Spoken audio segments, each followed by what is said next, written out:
is Dr. G. Maruti Prasad Yadav. In this session, I would like to explain about design of side crankshaft. It may be called as side crankshaft or maybe overhung crankshaft. Okay. So before getting into design part, so we have two conditions to be considered. One is maximum bending moment condition. The other is maximum twisting moment condition. So if you people have not watched my previous videos regarding design of center crankshaft under action of maximum bending moment and under action of maximum twisting moment, please do watch those videos so that it will be easy to understand this topic. Okay, simply I will tell you, maximum bending moment condition is when the piston is at top dead center. So where the load acting on the piston will directly transmit it to the crank pin, which results in bending. So that is the position where this crankshaft leads to maximum bending. And whereas the other one is when crank is at some angle from the line of action of piston, then it results in maximum twisting moment on the crankshaft. So this concept already I have explained in the previous videos. Please do watch those videos to get the clear information. Okay, let us start this session. This is only design of side crankshaft or overhung crankshaft under action of maximum bending moment. Okay, please do have a look at this diagram. So this is the position of the crankshaft when piston is at top dead center, means this is under maximum bending moment condition. So the load acting on the crankshaft is FP. FP is nothing but the load acting on the piston. The same load is considered to be transmitted to the crank pin through connecting rod. So this is the crank pin and this is the crank web and this is the shaft, and here we can see the enlarged portion of the shaft, which is nothing but the position of the flywheel, and we can see here W, which is acting downward, that is the weight of the flywheel acting vertically downwards, and this is a T1 plus T2, the maximum pull because of belt transmission. The T1 is the tension on the maximum side, maximum tension. T2 is the minimum tension. Okay.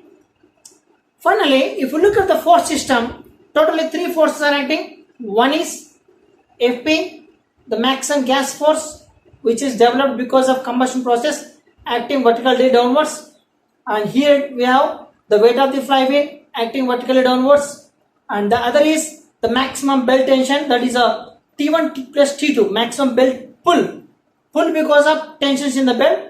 So that is T1 plus T2. T1 is the maximum tension, T2 is the minimum tension of the belt transmission.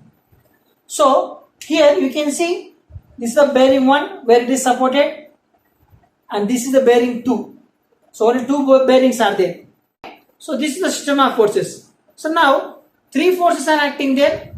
So because of these three forces, what are the reactions developing at two bearing supports, that we have to find out now. So let us see where reaction develops, in what direction it develops. Then thereafter we will see how to find out those reaction values. Okay, because of this FP load which is acting vertical downwards, a reaction develops at the bearing 1 and a reaction develops at the bearing 2 in the vertical direction itself. Now you can see here, this load is acting here, the reaction at 1 is vertically upwards.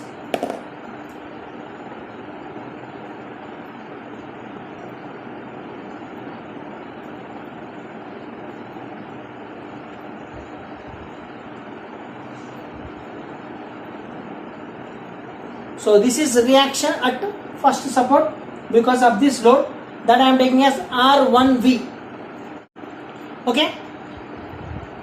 So this is a overhanging beam. So beam is extended beyond support. So that's why because of FP, reaction support 1 is bearing 1 is vertically upward, whereas the reaction at bearing 2, it is downwards. It is not upward, because you see this is the rod. If you feel it as a beam, something like this, when force is acting here like this, it's like this. So then what happens here, bearing is there, so therefore when support is there, here it is pulled, then it will lifted like this, means at this support it is pulled downward, whereas here it is rising upward.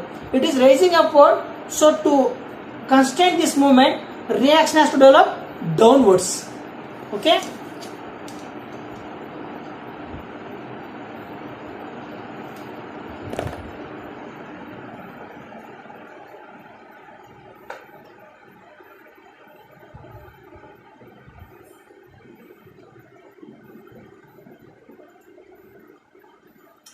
So R1V is the reaction at bearing 1 which is acting vertically upward. R2 is the reaction at bearing 2 which is vertically downwards because of Fp. Now because of W which is acting vertically downwards, two reactions develops, that is one reaction at bearing 1, the other reaction at bearing 2. So it is acting downward, so reaction at 1 and 2 is upward itself. Therefore here itself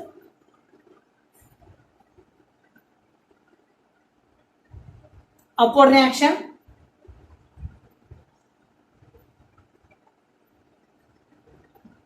R dash 1V or R1V dash, and here also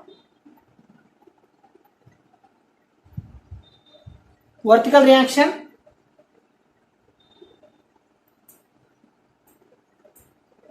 R dash 2V. So R dash 1V, R dash 2V are the reactions developed because of W.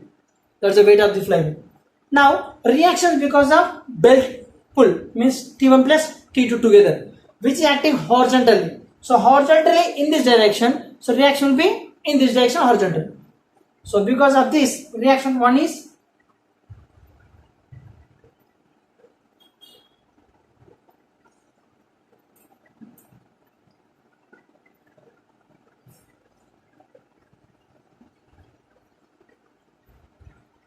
horizontal reaction this direction, R1H. Similarly reaction 2 also horizontally towards this direction.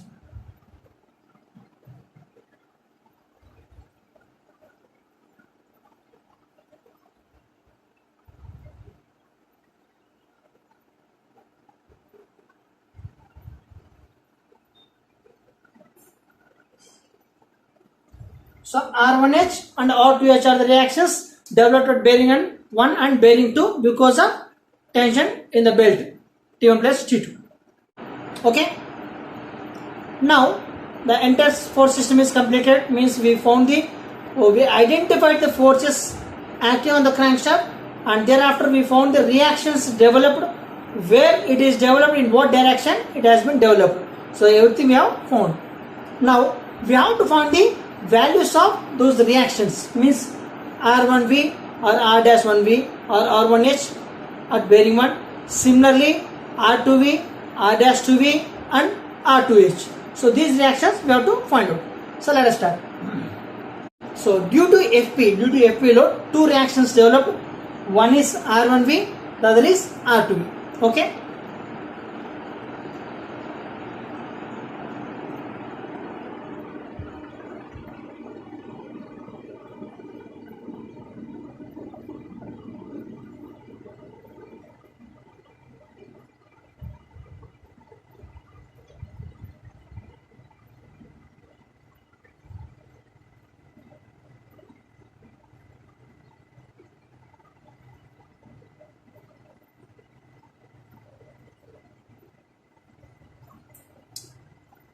So this I have drawn rough outline diagram here.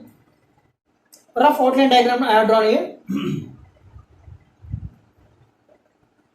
So Fp is acting downward here. At bearing 1 reaction is R1V upward.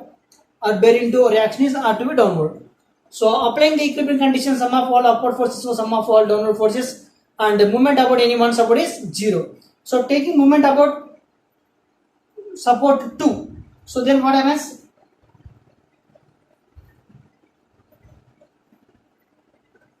This is A1, which is given here.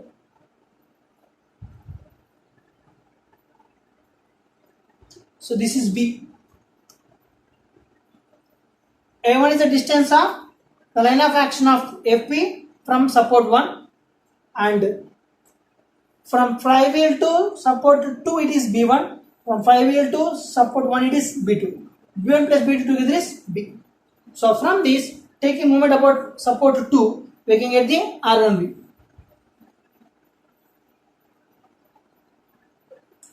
So Fp into this distance, total distance A1 plus B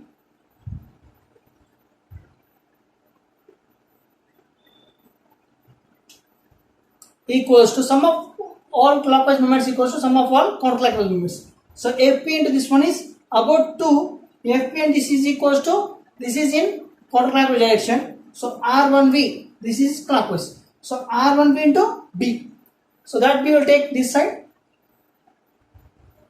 So this is how we get the reaction. And similarly,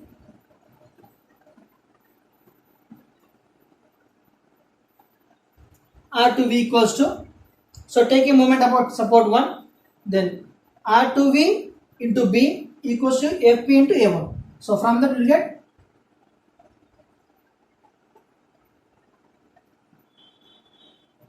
so these are reactions developed at bearing 1 and bearing 2 because of F2. Okay. Now reaction at bearing 1 and bearing 2 because of flywheel weight W. So W is it's a simple supported beam from bearing 1 to bearing 2. In the middle we have W downwards. So obviously here it is R-1V, R-2V. So again applying the equilibrium conditions, taking moment about support to 2 as 0. So then we can get like this. R-1V equals to, or else you can take a rough outline diagram here. Bearing 1, bearing 2, W is acting at the middle.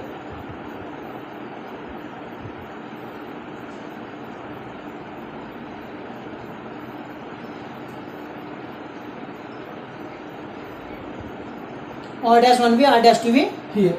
And distance from here to here is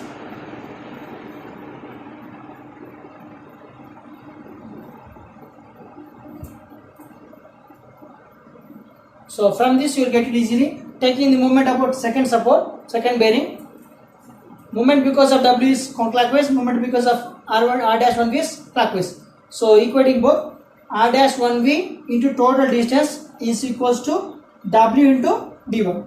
So from that,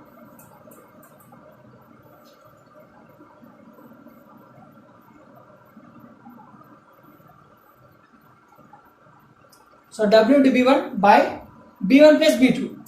So that is nothing but simply D. And similarly take moment about bearing 1, W into B2 equals to R-2V into total distance. So from that we will get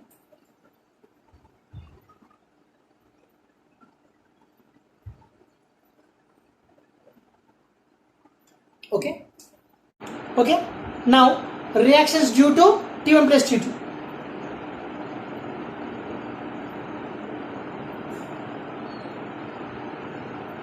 So reaction due to T1 plus T2.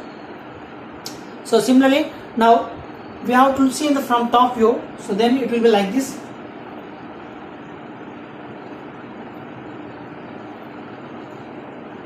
When we see in the top view,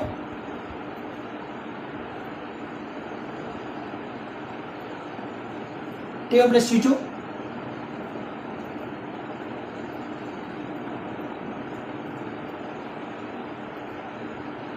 So you see there.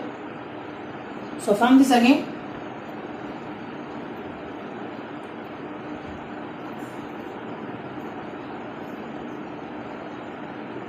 so again taking moment about second bearing, the same way we will get it. T1 plus T2 into this distance B1 equals to R1H into B1 plus B2. So taking towards one side the terms, R1H equals to T1 plus T2 about this second bearing, like this counterclockwise movement, T1 plus T2 into B1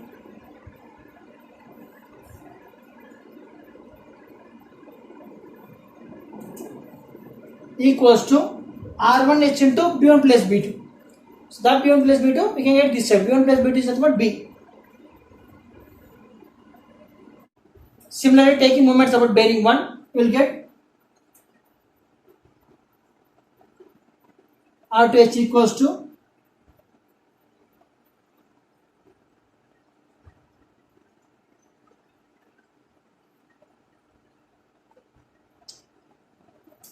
okay, let us start with the design of crank pin. Okay, so here is the crank pin. So this is the crank pin under action of this load. So crank pin results in bending. So we can treat this as a cantilever beam which is supported here, okay, and acted upon the load by FP here. FP is the maximum gas load, that is the maximum gas force developed in the chamber because of combustion process. That we can take it like this.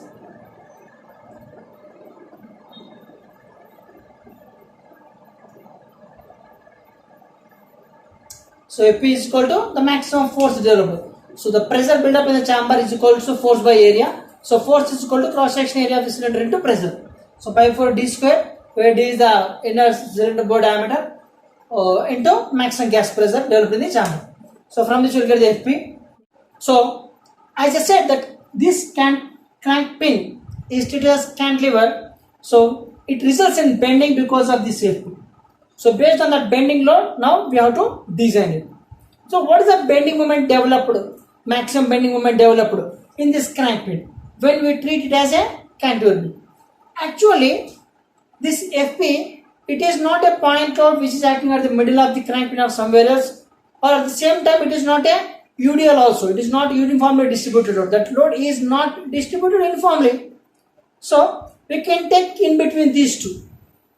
Means treating this Fp as point load acting at the end of this cantilever, means end of this crank pin, we can take the bending moment developed, and treating this Fp as a load which is distributed uniformly throughout the length of the crank pin, we can take the bending moment. So then we will take the mean of those two values. Okay. So treating this as a point load acting at the end of the cantilever, means end of this crank pin. So where this crank pin length is L suffix C and crank pin diameter we can take it as D suffix C. So those two dimensions we have to find out. So taking the length of this crank pin as L suffix C and this load acting at the end of this pin. So the maximum bending moment is force into total length. That's the maximum bending moment for cantilever. So therefore bending moment equals to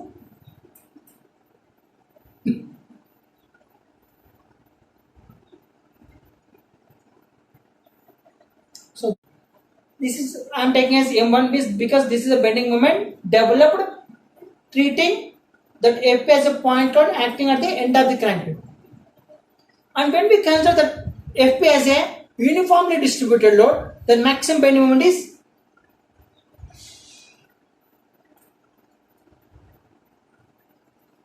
LC by 2. So how it is means we know that if this is the support, if this is any cantilever, so here it is a crank pin itself. This crank pin we treat as a cantilever like this. If this load is distributed throughout the length, so then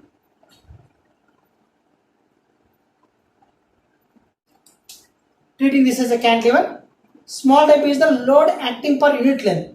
Actually Fp is the total load that is distributed throughout the length. Then this small w will becomes Fp by Lc. That is the load acting per unit length. So then what the maximum bending moment means? This total load equals to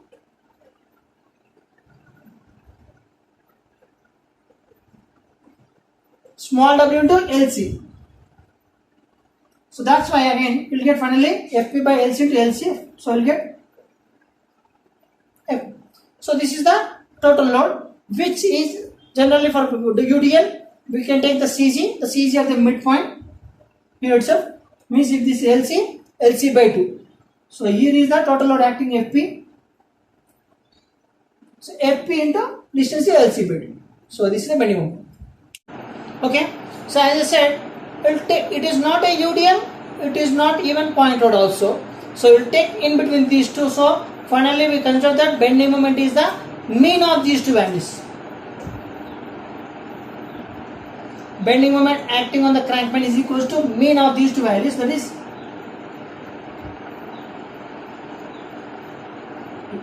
so then we will get Fp into Lc, F into Lc by 2 total divided by 2. So from this you will get like this.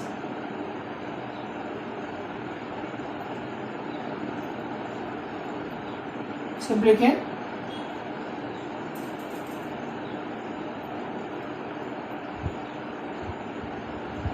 okay. So finally we can write it as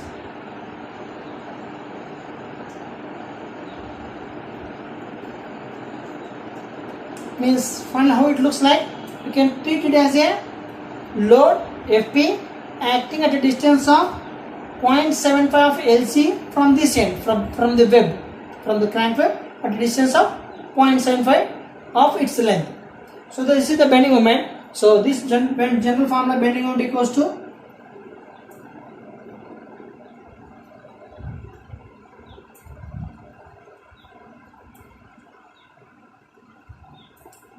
pi by 32 dc cube into sigma bc. So where this is the diameter of crank pin, this is the allowable bending stress of crank pin. So from this formula you can find out the diameter of crank pin, and you can take the length of the crank pin as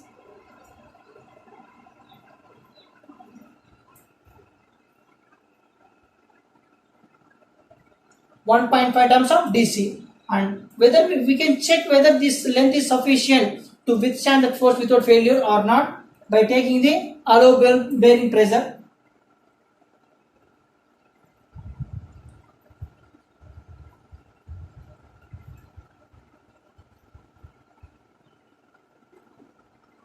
So bearing pressure equals to bearing pressure developed in the crank pin. Why? Because the crank pin is inserted to the big end of the connecting rod, where it gets crushed like this, means bearing stress developed there. So that bearing stress is equals to force by cross section area. So in this case, when it is crushed like this, the area is this diameter into this length. So DC into LC. So from this point we have to find out the bearing pressure. If the bearing pressure developed in this crank pin is less than its allowable value, then we can say the length and diameter whatever we found here are safe. If not, we have to increase the dimensions little bit so that this pressure should be within the allowable range. Okay, now crank pin is completed. Now let's move on to the crank web. This part is called as a crank web. This part is called a crank web, where this is the width. This is the width of the crank web.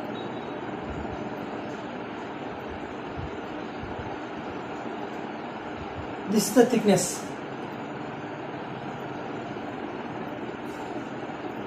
Okay.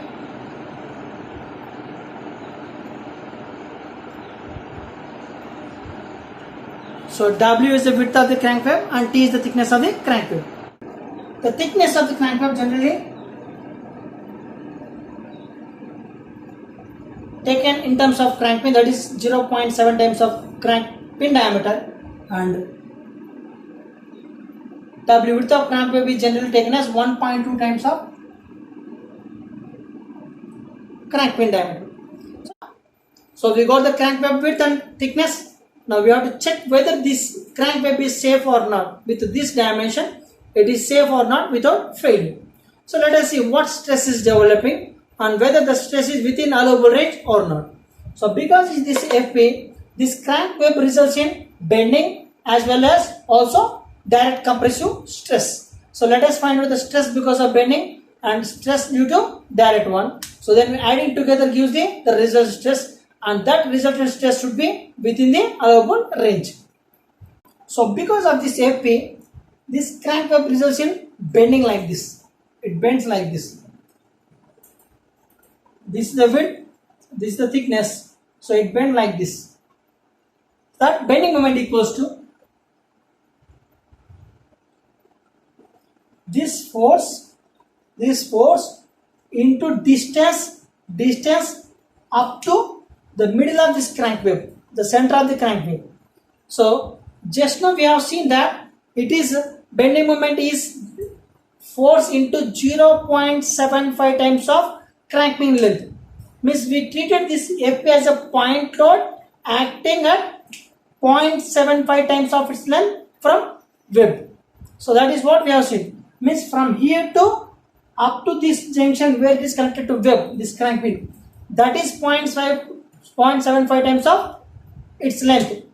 Now we want to take the moment from center of this wave. So therefore Fp into 0.75 into Lc plus again half of this thickness. So this is the bending moment. So therefore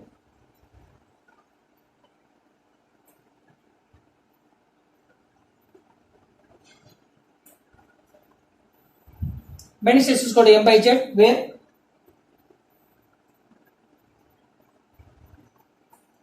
Z equals to, so it is bending like this, this is W, this is T, therefore it becomes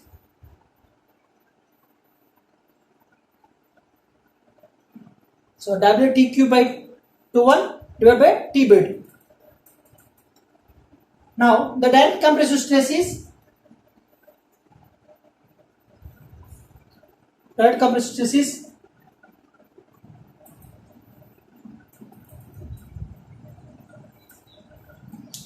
so this results in direct compression, that is because of R1V here upward or downward. We can take Fp plus R2V, both are same. As I said, applying equilibrium conditions, sum of all upward forces equal sum of all downward forces. So that's why R1V, it is reaction at support 1 upward, and downward forces is Fp and R2V. So here I can take R1V by Wt, or I can take Fp plus R2V divided by Wt. That's the cross section area of wave.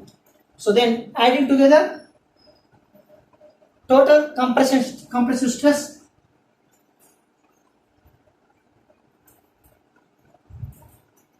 and this value should be less than allowable value.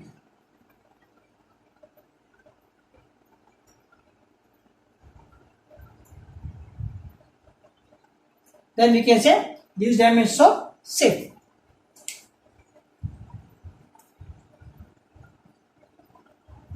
Okay, so if this stress is within the allowable value, then we can say these dimensions are safe. If not, we can increase the W value so that this value should be equal or less than the allowable range value. Okay, crank bend is completed, crank web is completed. Now let's move on to the shaft under flywheel.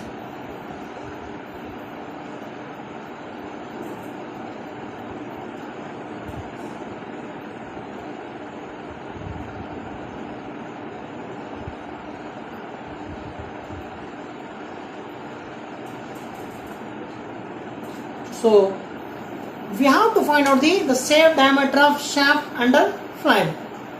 So if you look at this one, the shaft under flywheel is supported on two bearings, the bearing 1 towards its left side and bearing 2 towards its right side. Now if you look at this shaft, it is under action of W here, which is acting vertically downwards, and belt tension T1 plus T2 horizontally towards right side, towards one side. Okay, so therefore it results in bending because of this vertical load W, because of the horizontal load T1 plus T2.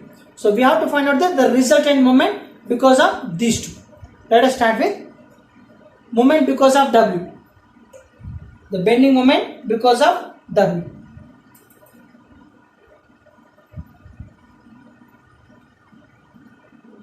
So it is a vertical load, so it results in vertical moment. So to find out the moment here, we can take right side force or we can take left side forces. If we take right side forces, we have R2V downwards vertically and R dash to V upward vertically. So therefore resultant moment equals to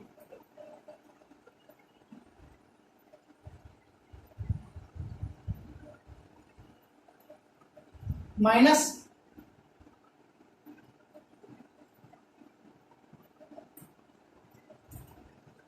so this is the resultant. Okay, why? Because this is downward force, this is upward force. So resultant force is R2V minus R dash to V.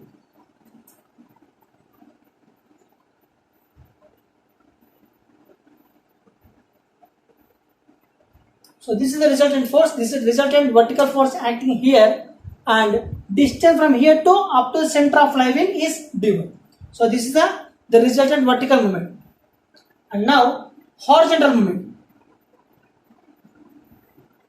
Horizontal movement is because of T1 plus T2. So from the center, you can take either right side or left side. If you take right side, we have R2H. If you take left side, we have R1H. So let us take right side itself. Then we can have R2H here into distance from center of the shaft B1. So therefore, one is a vertical bending moment, other is a horizontal moment. So therefore, resultant bending moment is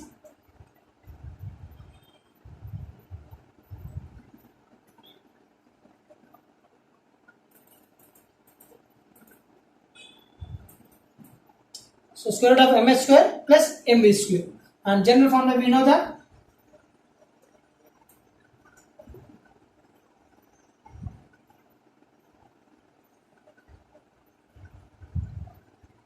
m is equal to pi by the 2 ds cube into sigma b. So where sigma b is the allowable bending stress of shaft material, or you can take sigma bs. Okay, like this. So from this we can get the diameter of shaft under flywheel. Okay, now let's take the last point, that is a shaft at the junction of web, means where the shaft is connected to this web. So we have to find out the safe shaft diameter, so where it is connected to this crank web.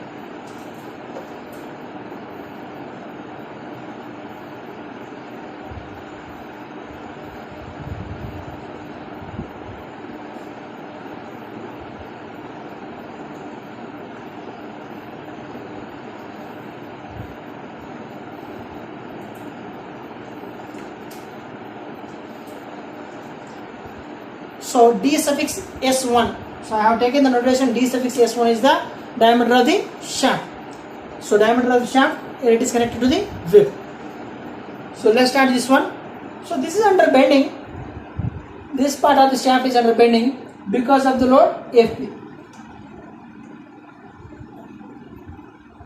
Now at this junction, to find out the bending moment, we can take the forces towards the left of this cross section, towards the right of this cross section. If you take left of this cross section, only Fp is there. If you take right of this cross section, R1V is there, R2V is there. Two forces are there. So let me take the left side where it becomes simple to find out. Fp into, so already we have seen that this is treated as a point load acting at 0.7 times of crank pin length from here, from web. So therefore from here to up to web it is, means from here to up to this web, wherever it is connected, this crank pin is connected to web, this length is 0.75 LC. But we want the moment of, because of this force, up to this cross section, means the other side of this web.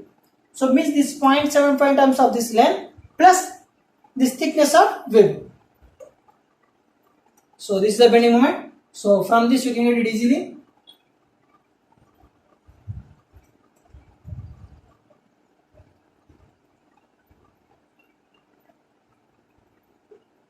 So this is general formula, m is equal to pi by 32 ds1 cube into sigma b, where sigma b is the allowable bending stress of the shaft material. So from which you can find out the shaft diameter at the junction of web.